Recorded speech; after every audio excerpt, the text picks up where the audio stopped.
All right, everybody, welcome back to the #1 television program in the history of the entire universe. I am Brian Lee Durfee, author of The Forgetting Moon, The Blackest Heart, and The Lonesome Crown. All three books published by Simon & Schuster's Saga Press. Today I'm going to be reviewing Floating Dragon by Peter Straub. This is a horror novel. Horror, Horrer, not horror novel, but horror novel, written in 1982. Let's see, let's talk about the cover first, because you know I love the graphic design and the illustration type things. This has got a pretty cool cover. You know, it's got like a nice, well, it's kind of hard to read. It says Floating Dragon. But the font up here is easy to read. That wraps around nicely. I've got probably 10 or so Peter Straub novels. He is one of my favorite horror novelists. He didn't write a whole lot through his career.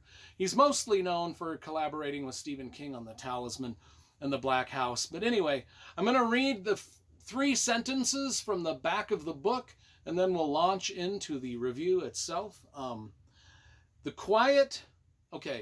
There are 2 monstrous evils. The quiet suburban town of Hampstead, Connecticut, is threatened by 2 horrors. One is natural, the hideous, unstoppable creation of man's power gone mad. The other is not natural at all, and it makes the first looks like child's play. I don't even know why I attempt to read things out loud. I mean, I'll have to edit that because, I stumbled over some words and things like that. So anyway,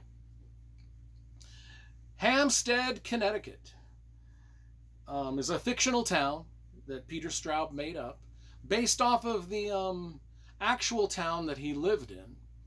And on the coast of Connecticut, in between New Haven and New York City somewhere, which I lived in New Haven for a while, and I traveled those roads quite a bit. So I know what the landscape of southern Connecticut looks like between New Haven and New York. So I'm familiar. It's one of my favorite places in the world.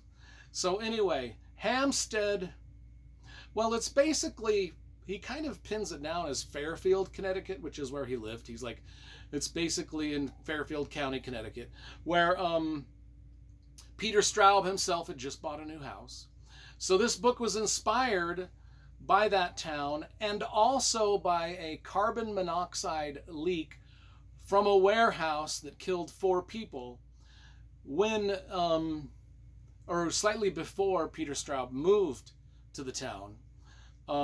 This was his attempt to recreate in a supernatural horror novel what might happen if some sort of thing leaked out of a warehouse, a chemical warehouse, that killed more than 4 people and maybe did different things than just kill people, but maybe made people crazy, hallucinate, dangerous, murderous. That's kind of what he was going for. And he admits that this was his very first attempt at a literary novel, but he wanted it to be also a horror novel. So it's his attempt at a literary horror novel. Now the prologue starts, the first 25 pages of the prologue are just 17 vignettes of various people of various ages and economic struggles moving into Hampstead throughout the years, sort of setting up our cast of characters as the reasons why they moved to the town, why they're moved to the town, a few things that happened to them when they first moved to the town. Anyway, one of these vignettes is told from the perspective of the freed goods, Stoney and Leo. Now, Stoney is the wife. She's a cheat. She's not a good lady. Leo is a simp, but he's well off. He's got a lot of money. So, it's kind of like that Eagles song, Lion Eyes. You go cheat, but you don't really want to lose your husband because he's got the cashola, right? So that's their set. They moved to Hampstead. Now, Leo Friedman works for a company called Telepro. It's a Telpro. It's a research lab, and Early in the book, something has escaped from the research lab. Oh my God, people have died in the research lab. Something has escaped. Something has escaped out through the chimney. It's floating above the town of, it's floating above the county of Fairfield, Connecticut. It's killing the people. It's doing bad things to the people in Hampstead. And it's floating across Connecticut, and it will create havoc. And, you know, it doesn't just create something that will literally, this floating dragon, as it were, will literally melt your face. Literally melt your face. One of the other families that live in the Hampstead is the Albys. They just moved back from England. They originally were from Hampstead. They went to England for a minute. They came back. We get to know them. We get to know Graham Williams, who tells us that he is the narrator of this entire book. Mr. Graham Williams. He narrates it. Some parts of the story are told from the first-person perspective of Graham, but most of the story is just told from an omnipresent viewpoint of all the families. There's Tabby Smithfield. He's a young boy who's got magical abilities. He can see into the past and the future. This is where the supernatural stuff comes in. Patsy McLeod also has this magic, and they can see things. This is kind of like this floating dragon, this chemical spill that is floating over the town. Not only is it causing hallucinations in people, it's causing mass death, it's causing other people to murder each other. It's just causing havoc, and it's one of those small town, Stephen King-esque, let's get to know everybody in the small town novels that's pulled off very well. I enjoyed this. I mean, it's 700 pages? Yeah, something like 700 pages. It's a pretty good sized novel. So takes those slice of life, small town slices of life, puts them together. All the characters intermingle and interact in this small town as they deal with what is going on. Of course, Friedgood knows that,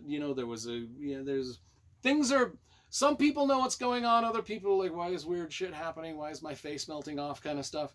Another thing that I noticed about this book is it's a very rich town. If you've ever been through southern Connecticut, between New Haven and New York City, there's some dumpy fucking shithole towns, but most of it is beautiful countryside, oceanside. A lot of rich people live there. Greenwich, Connecticut. I mean, my God, I've been through there. Holy shit. I mean, it's a rich town. This town of Hampstead is a rich town. And most people, when they see that a lot of people are dying in Hampstead, or there's some sort of tragedy happening there, they're like, who gives a fuck? It's rich people. It really reminded me of the Pacific Palisades fire, and how that just recently happened a month or two ago here in the United States, where this rich community burnt to the ground, and most everybody in the country was like, we don't give a. It's rich people. Which is tragic. I'm like, Jesus. Come on, man, you selfish. It's people are losing their house. And then in this book, I was mad too, because people were just kind of like, Hampstead, Connecticut, that's a bunch of rich people. Who cares if their faces are melting off? Who gives up? Anyway, I cared. Floating Dragon. It's a decent horror novel. I read this a long time ago in the 90s. I didn't remember a hell of a lot about it. I did just remember that there was a chemical spill that created a cloud that hovered over Connecticut. That's all I remembered from back in the day when I read this.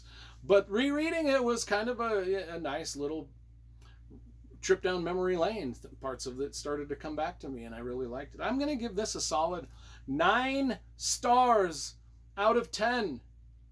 For Floating Dragon, Peter Straub.